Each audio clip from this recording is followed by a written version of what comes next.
এই আলু পাস্তাটা এতটা টেস্টি হয় খেতে।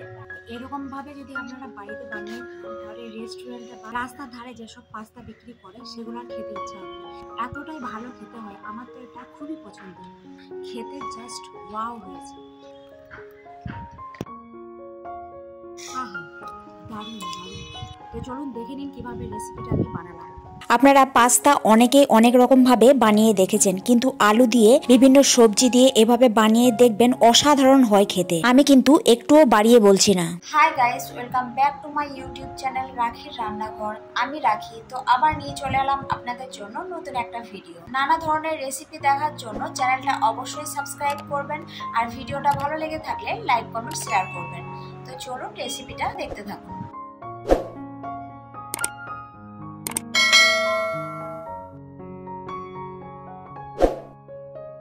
তো হাই গাইস, বিভিন্ন সবজি আলু দিয়ে পাস্তা বানানোর জন্য সমস্ত উপকরণগুলো আমি নিয়ে নিয়েছি। একটা বড় সাইজের পেঁয়াজকে লম্বা লম্বা করে কুচি করে নিয়েছি, একটা বড় সাইজের আলু নিয়েছি, আলুটা কিন্তু লাগবেই। তো এভাবে আলুটা কিন্তু খুব ছোট ছোট সাইজ করে কেটে নিয়েছি। একটা গাজর নিয়েছি, গাজরটাকেও কেটে নিয়েছি। আর কিছুটা মটরশুঁটি নিয়েছি, মটরশুঁটি কিন্তু পাস্তাতে খুবই ভালো লাগে, বিশেষ করে বাচ্চাদের কিন্তু খুবই পছন্দ হবে।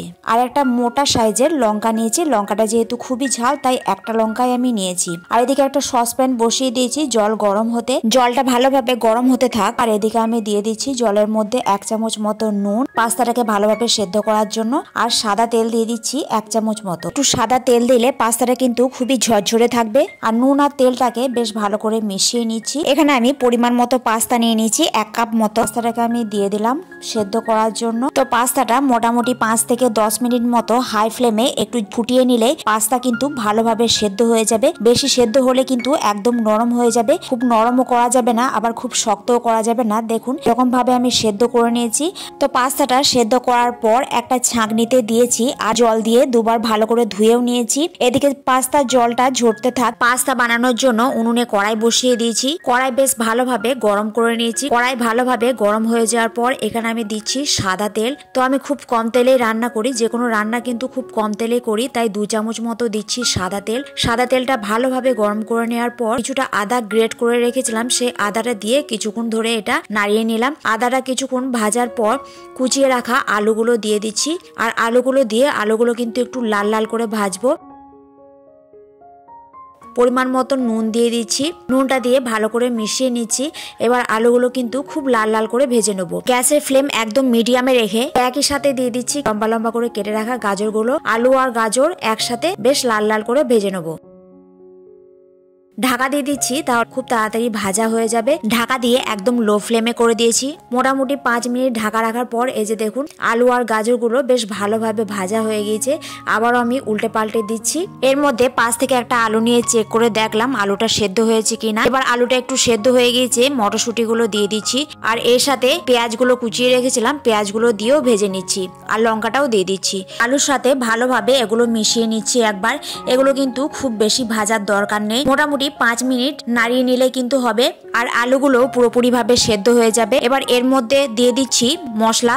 এই পাস্তা বানানোর জন্য কোনো স্পেশাল মশলার কোনো দরকার নেই, ঘরে থাকা মশলা দিয়েই কিন্তু এটা দারুণ খেতে হয়। তো সেরকম কিছুই মশলা লাগছে না, 1/2 চামচ মতো জিরে গুঁড়ো।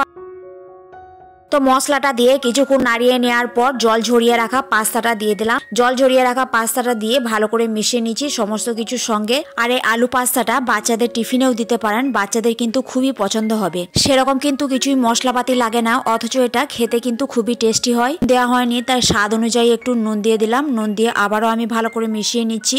এরপর দিয়ে দিচ্ছি 1 চামচ মতো গোলমরিচের গুঁড়ো, আর 1 চামচ মতো দিয়ে দিচ্ছি সয়া সস। সয়া সসটা দিলে কিন্তু টেস্ট আরো বেড়ে যাবে, আর খেতেও কিন্তু খুবই ভালো লাগে। আর সয়া সস আর গোলমরিচটা দিয়ে ভালো করে আবারও আমি কিছুক্ষণ এর সাথে মিশিয়ে নিচ্ছি। মোটামুটি 2 থেকে 3 মিনিট মতো এগুলো ভালো করে আমি নাড়াচাড়া করে নিচ্ছি। এবার পাস্তাগুলো সরিয়ে মাঝখানে একটু জায়গা করে নিয়ে একটা ডিম নিয়ে ডিমটাকে ফাটিয়ে দিয়ে দিচ্ছি।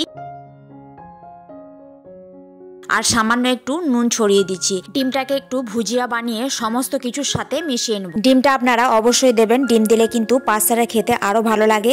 তো সমস্ত কিছু ভালোভাবে মিশিয়ে নিচ্ছি। মিশিয়ে নেওয়ার পর এটা 5 মিনিট আরো ভালো করে নাড়িয়ে নিচ্ছি। আর সবার শেষে আপনারা কিন্তু একটু ধনেপাতা কুচি ছড়িয়ে দেবেন।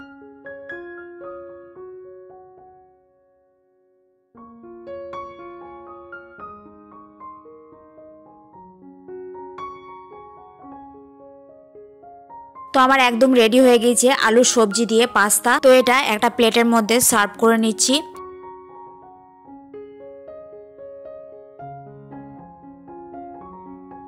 পাস্তার ওপরে একটু ছড়িয়ে দিচ্ছি সামান্য একটু চাট মশলা আর টমেটো সস দিচ্ছি আর একটু শসা কুচি। এভাবে বানিয়ে খেয়ে দেখবেন, দুর্দান্ত লাগে আলুর সবজি দিয়ে পাস্তা।